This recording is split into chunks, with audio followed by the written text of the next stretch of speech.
You're watching the Wellness Hour, news that makes you healthier. I'm Randy Alvarez. Today's topic, smile makeovers. According to my first guest, he says that small improvements made to your smile can make a big difference. With us, we have Dr. Sam Withanachchi. Dr. Withanachchi, welcome to the program. Thanks for having me, Randy. And you know what, Dr. Sam is fine. That's what my patients call me. Oh, they call you Dr. Sam. Yeah, okay, that's easy. great.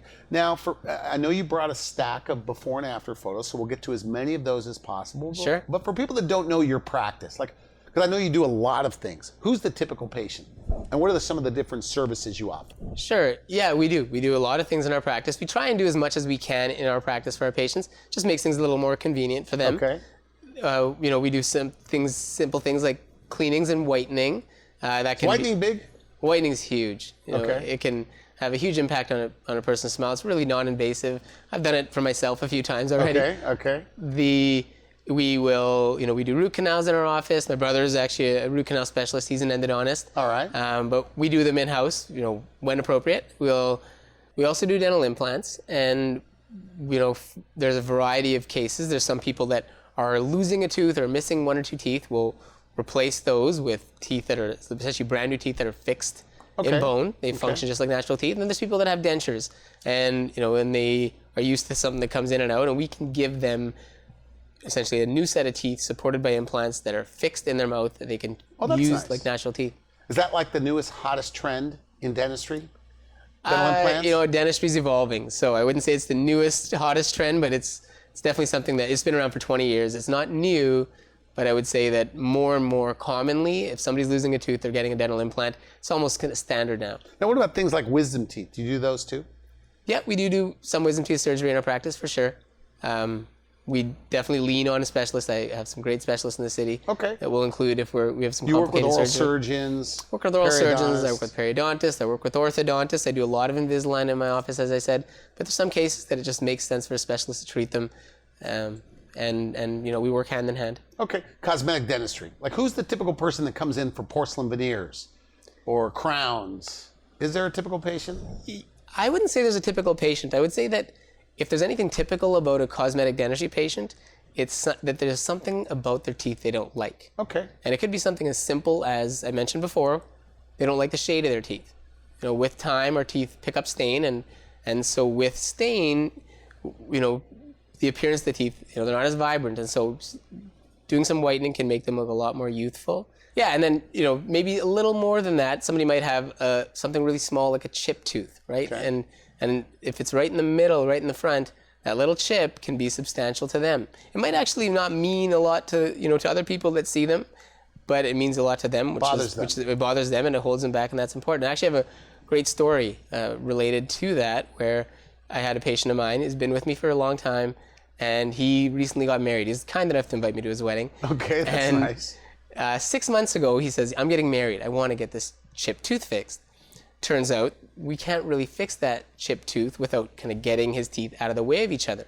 It was actually the tooth-to-tooth contact that resulted in that tooth chipping. Okay. So 6 months, we aligned his teeth, got the teeth out of the way of each other, and a week before the wedding, we whitened his teeth and we fixed that chip.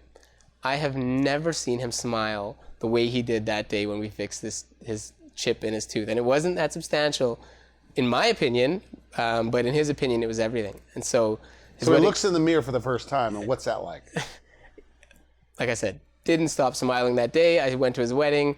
That entire 8 hours, I didn't see him without a smile on his face. And even his brothers who came in from out of the country, they hadn't seen him with his new smile.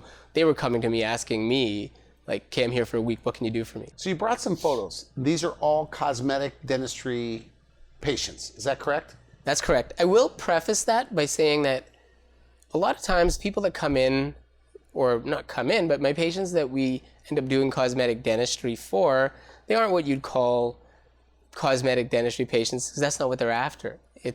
They're here and we're doing some work for them because their teeth, like I said, they might be wearing or chipping, and they're starting to get flattened out, and that's because the teeth aren't fitting together well. And so we'll often do Invisalign for patients like that to just improve how their teeth connect to stop them from wearing down. Okay. A lot of my patients, they say, if I ask them what they'd like for their teeth, they want to keep them for a lifetime. How do we do that? Make sure they fit together properly. And so when we go and align their teeth and have them fit together better, all of a sudden we've as a side effect, created a nice aesthetic outcome. That's nice. Yeah. That's nice. And so actually These look like glamour shots. Did you and honestly, that's what happens. you is invite that them in for I'll- this? You know, if they're thrilled with the outcome and it's notable that we've transformed them and how they perceive themselves, we'll ask them if they'd like to come in for some glamour shots, and people say yes. So what did you They do for love it. her? So for her, you know, I love her story. She's somebody who actually hated her smile before. Really? And she had this perception that it would cost tens of thousands of dollars to make her teeth nice. She thought it was something that was just be out of reach, you know, something she would never get to do for herself. Okay. And we talked to her about aligning her teeth. And the reason she didn't like them is that they were crooked. And she had a couple of teeth that were kind of way out, and so she hated smiling in photos. She never saw herself in photos. All she could see are these two teeth that are way out in front of everything else, especially from the side. And when she found out that she was a candidate for Invisalign, she was skeptical, went through it, found the process wasn't that bad for her. She thought it was quite a treat, per se. And now she's over the moon with her smile. She told me she doesn't hesitate to smile in photos, doesn't hesitate to smile when she meets people.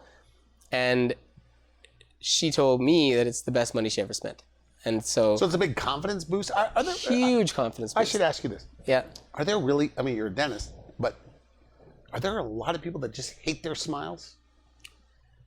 Hate's a strong word, but I think that there's a lot of people that don't like their smile for one reason or another. So do you look at it when you see people like that are ashamed of their smile? Do you think like, boy, this is such a quick fix if they only knew? Yeah, as far as a quick fix, I'd say absolutely. I think that if anyone has something that's holding them back when it comes to their smile, I think they should absolutely seek out solutions because they're out there and they aren't insurmountable. Now, is it more business people, career people that are getting their cosmetic dentistry done in your practice? I would Or is say it all that's the above? no. I mean, yeah, and I'd say it's there's definitely a group of people that are now starting their careers. They finished university, they're starting their careers, and they see the benefit of having their teeth taken care of for the sake of helping their careers, helping them find a spouse. And so I would say that, you know, kind of the start of people's careers, you know, kind of early professional lives is definitely a time that I see people coming in for cosmetic dentistry. Now, I had a dentist on my show one time. You know, we've had this program for 25 years. And he said, I want to know if you agree with this. He said, Sure. Randy, if you want to look your best in your 60s and 70s, and he said, not everybody wants to look their best, but if you want to look your best, veneers are inevitable. I go, what? And he said, because your teeth age. Do you feel that way too?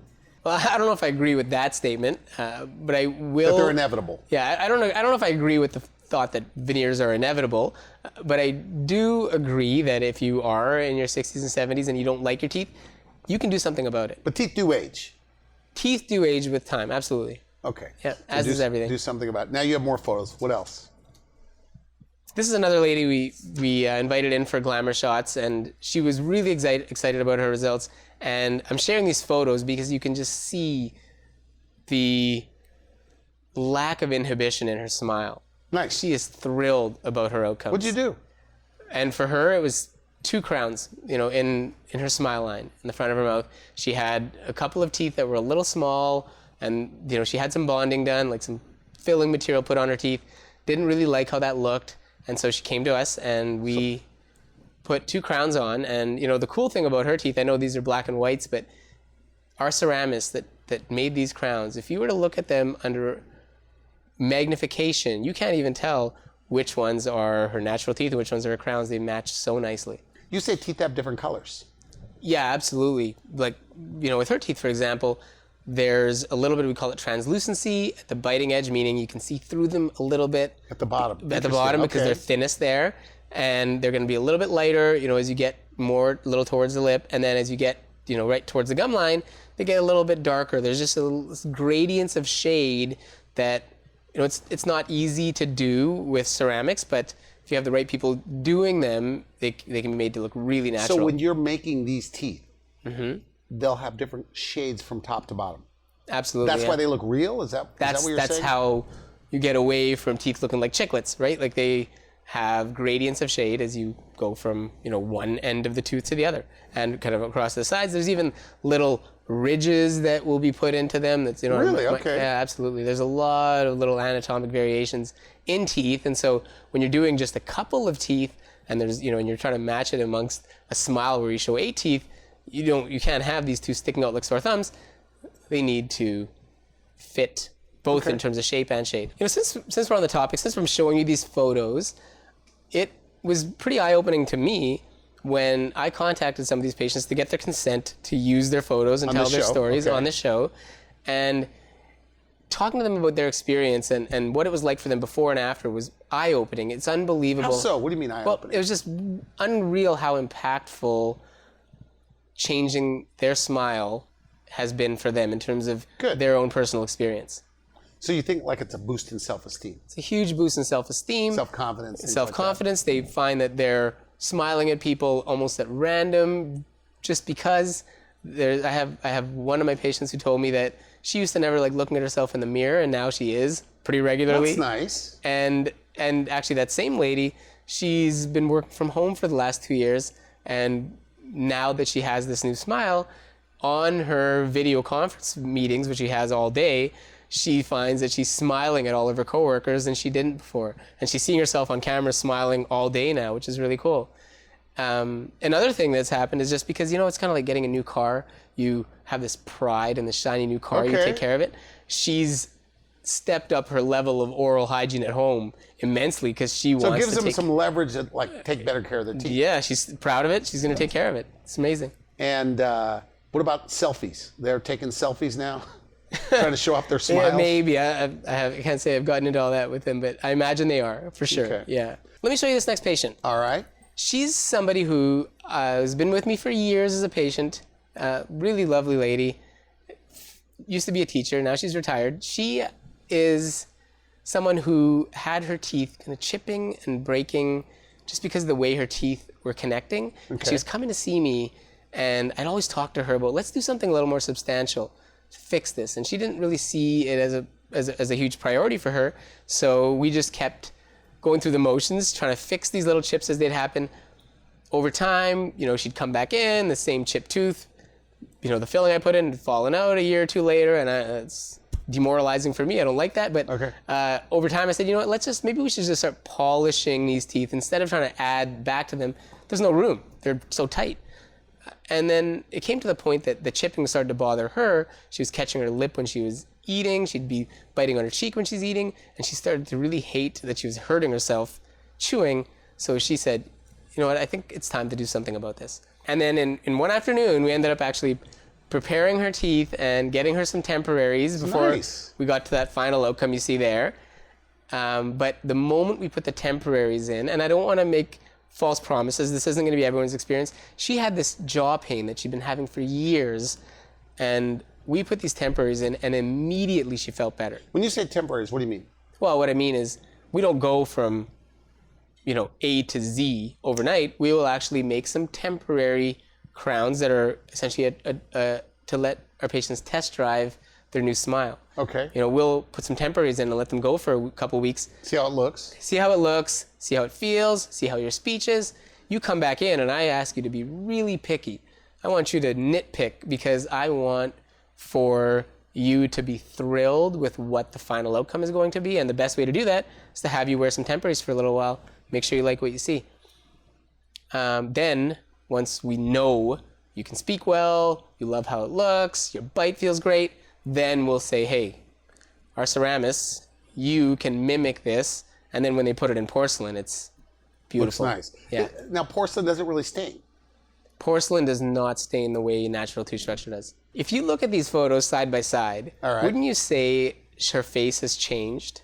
She looks a little younger. She looks younger. It almost looks like it could be the younger version of herself or her younger sister. I would agree. I would agree. And that's not unique to her. I feel anybody, when you give them some height back to their teeth, you're actually giving them their face height back.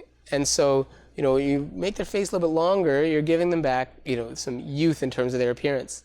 I mean, and in my opinion, I mean, she looks healthier and maybe even a little more sophisticated. Again, you know, I think this one, because they're colored, you can actually see the gradients of shade in the porcelain. And you can see how, she wasn't too concerned about the shade of her teeth in the before, but she loves the shade of her teeth in the after. Is this one of those things when it's all done, they go, I should have done this years ago? I would say if there's any regret patients have when they go through this process where they're, kind of giving themselves the smile that they always wanted, it's that they didn't do it prior. They didn't do it sooner. Because people don't like going to the dentist, right? They put it off. Yeah, I mean, even people that are coming to the dentist, I think, sometimes it amazes me that my own patients that I've been seeing for years don't even know what's possible for them. And it takes me planting a seed or having a conversation to get them thinking, wow, that's something I can do. Now, this is a big transformation. When she looks at herself in the mirror, what's that like? For her, talking to her specifically, I'd say, she finds that she smiles at everybody. She sees her mom every day. She helps her mom, her elderly mom, and every time she sees her mom, it's almost daily, her mom gives her compliments about her smile, and that's positive reinforcement that she loves to have. I have another patient of mine here I brought photos of. Okay. And he's somebody who is a finishing carpenter here in Edmonton, does phenomenal work. Getting him to a point that he was even comfortable kind of talking about what was going on with him was a bit of a stretch. But when he did, finally, it turned out that he wasn't happy with the fact that his teeth were wearing. He didn't like the shade. He felt that, even though his teeth were straight, they didn't really pop the way he wanted them to. Okay. And so we talked about, what can we do? And it wasn't that monumental in terms of what we did for him. We did 4 crowns on the upper front teeth, and we did a few veneers about 6 veneers on the lower front teeth, and the outcome has been transformational for him. Looks good. Yeah, like he loves his smile now. I see him occasionally. I saw him socially recently, and again, just doesn't stop smiling. And I don't remember him being, a smiley kind of guy before. He was pretty serious. At least my perception of him was, and that's changed. So here's a patient who actually didn't mind her smile much, but she did notice that as time was going on, she had these 2, we call them lateral incisors. They're the 2 teeth on either side of the 2 middle teeth. They were starting to rotate out, and she noticed that they were starting to stick out, and they never had before. Okay.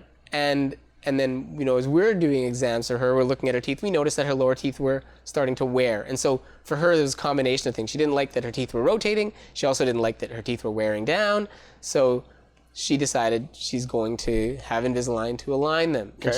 And she told me she was pleasantly surprised by the experience. She ended up, kind of getting better hygiene habits because she's cleaning her teeth every time she takes her aligners out. And when she was, kind of done aligning her teeth, she recognized that now that she's pretty happy about her teeth, there's this one tooth that she had a crown done on when she was younger, and now that tooth was kind of sticking out to her. So we replaced the single crown on that left middle tooth. She told me that her family, the day that she had that crown replaced, her family couldn't believe how different she looked. And she herself is finding that it's easier to keep her teeth clean because they're straight. Okay. And her again, she's another person who didn't even realize how uncomfortable her jaws were, but now her jaws feel better. She doesn't get headaches anymore because of her bites improved. And so, go ahead. Oh, and for her, she's somebody who is now, she considers herself somebody who smiles a lot and is finding that, the personal connections she makes with people are better than ever before. Now, you're a dentist, so you probably think like the smile is the most important thing. How important are the teeth and the gums in your opinion? Well, Randy, I'd say it's not because I'm a dentist that I think the smile is important. I think it's ubiquitous, throughout life. I've heard the quote that a smile is the most powerful gesture we can make. Okay. Almost every survey that's taken that asks people what's important in another person's appearance, smile is always in the top 3. Yeah, that's fair. There was a men's fitness survey taken, and this is a physique magazine, and in this magazine it said a smile is the number 1 thing a female looks for in a spouse. Yeah, like what do you remember about a loved one when you picture them in your mind? Sometimes their smile, a grandparent, a child. Yeah, you remember their smile. I agree. But you have 2 University of Alberta graduates. They're twin sisters. They're identical. They both have this little gap between their teeth, and one of the 2 sisters is bothered by that little gap between her teeth. The other one couldn't care less. She smiles at everybody. Okay. So the one that has this little, kind of self-conscious about their smile doesn't smile as much. if you have these two identical twin sisters, both graduates, same program, come in, answer the questions in an interview exactly the same, which of the two are you going to hire? The one that's smiling and looks friendly, or the one that's straight-faced who's hiding her teeth when she speaks? It's a good point. I mean, you're going to hire the one that seems more positive, more charismatic. Exactly. And that's it's not about typically who has a prettier smile, but if one is smiling, one isn't. That's where the difference lies. Okay. You know, and your word charisma. We associate a smile with charisma. We associate smiles with a positive message, and I think that that's, you know, cultural to a large degree. And I think that, you know, Hollywood likes to almost play on that in the sense that they'll take their hero and they'll put them in, you know, brighter light. They'll have almost anybody who's a leading role in a movie is going to have nice shiny white teeth, and then if you take somebody like, for example, Neil Patrick Harris, who has played a leading role. When I was growing up, he was Doogie Howser, MD. Yeah. And now he's playing a role in a kids show called A Series of Unfortunate Events as Count Olaf, and now he's a villain in this show today that my daughter loves to watch, so I've been watching it. Okay. And you know, if you see him in real life, in photos, he has these pearly white teeth as this villain he's playing. His teeth are gray on the top, and his lower teeth are crooked, and they're worn down. And essentially what they've done is they've made his teeth look less than desirable or ugly per se, to essentially cast him as a bad guy. So bad teeth, like in the movies, what's a good point? The villains always have bad teeth. Or when they're trying to make somebody look poor, they have bad teeth. Or dirty or unclean or a street person. Yeah, I think Hollywood does that routinely. And then Halloween. And Halloween, if you want to look like a monster, getting a false set of teeth doesn't hurt. Or they're missing the front tooth. Or those masks. Those masks, what makes a lot of those masks look scary are the horrid teeth. Yeah. Interesting. The Hollywood examples, that's a little extreme, right? People aren't walking around with gray teeth routinely. That's uncommon. But sometimes it doesn't take a lot to enhance a smile.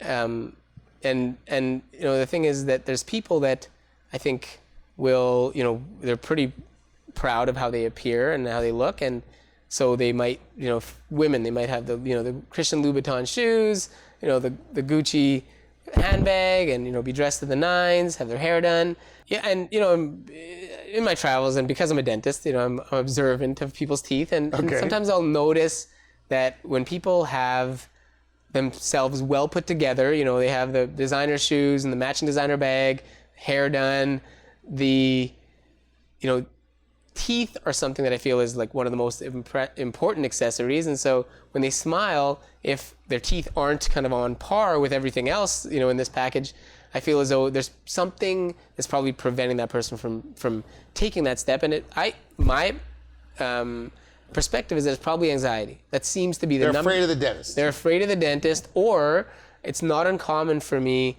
to hear that people are just ashamed.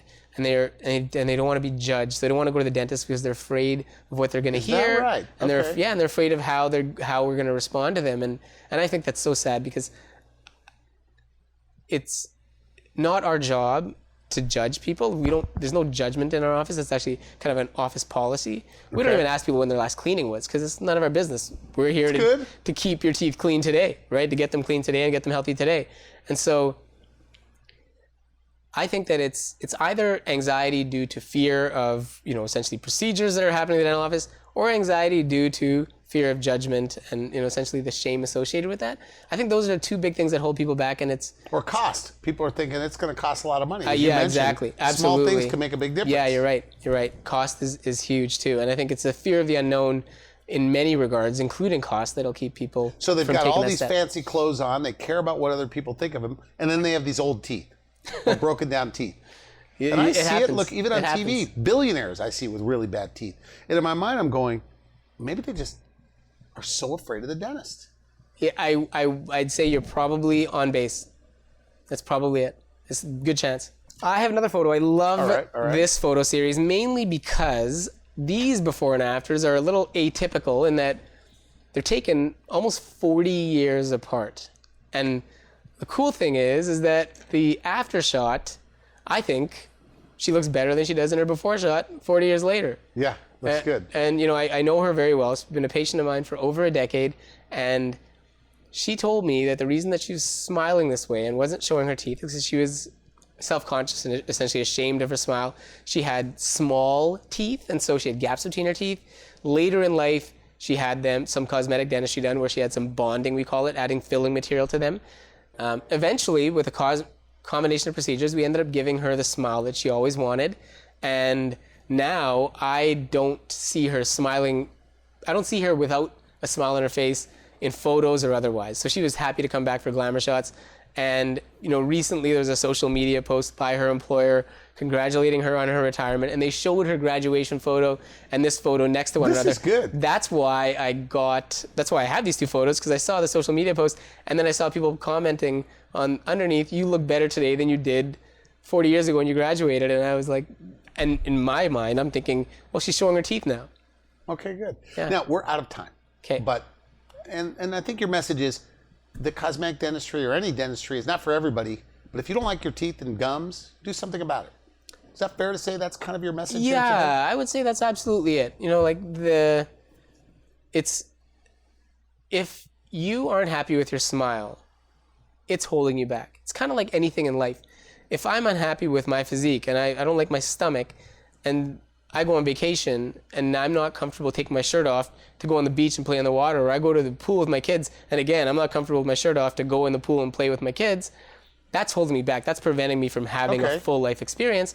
And I think the same goes with teeth and smiling. If you are self-conscious and you're covering your mouth when you smile, or you're hesitating to get in a photo, or when you meet somebody, you don't want to show your teeth when you smile, that's going to change your experience of life. And so I think if you feel any type of way or any reservation about your smile, I think it's something that's worth investigating. You and looking offer a into. free consultation, right? So they can come in and just you'll tell them what you think you can do. I'm happy to meet people for free consultation. I can do that in my office. I can even do that from the comfort of their own home through a web conference. Online, absolutely. Yeah, I'm happy to do that. That's great. We're out of time. So final message to the patient that has really, really bad teeth. Maybe they think nothing can be done, or somebody just doesn't like their teeth and they're covering them up, or they're putting their hand in front of their mouth, whatever. They've heard what you have to say, but for whatever reason, they're still skeptical, or maybe can't get themselves to do something about it. What do you say to them? I'd invite them to give my office a call, come in for a consultation, Okay. and if that is too much of a hurdle, then I'll meet them over Zoom or a web conference, and I'll talk to them from the comfort of their own living room about what they'd like. That's good. I want to thank you for coming on the show. Great stuff. So if somebody wants to make an appointment, they do it via the website or just call your office? Yeah, calling my office is most ideal. Okay, good. For sure. Thanks again. Thank you, Randy. You've been watching the Wellness Hour, news that makes you healthier. I'm Randy Alvarez. For now, I wish you good health. Thanks for watching the Wellness Hour, the leader in medical news with your host, Randy Alvarez, the authority on health issues.